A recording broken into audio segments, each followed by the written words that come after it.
MQM Pakistan के मरकजी रहनुमा और वफाकी वज़ीर सेहत मुस्तफ़ा कमाल ने कहा कि वो लोग जो पाकिस्तान में नए सूबे बनाने के मुखालिफ हैं और नहीं चाहते कि 18वीं तरमीम में रोल बैक हो तो उन्हें एमकेएम की आईनी तरमीम की हिमायत करना होगी। उन्होंने कराची में प्रेस कॉन्फ्रेंस करते हुए कहा कि अगर तरमीम नहीं की गई तो सूबे भी बनेंगे और 18वीं तरमीम भी रोल बैक होगी। अगर ये बात नहीं सुनते या नहीं मानते, हमारी बात पे तवज्जो नहीं देते, तो मैं बहुत ही मुअद्दबाना आपके सामने अपनी एक रुदाद अर्ज करना चाहता हूं कि वो लोग जो कि पाकिस्तान में नए सूबे बनाने के मुखालिफ हैं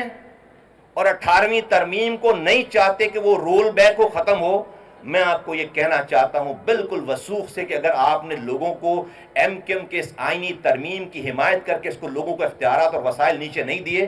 तो सूबा फिर पाकिस्तान में बनेगा, नागुज़ीर हो जाएगा। फिर जो है वो 18वीं तरमीम रोल बैक होगी।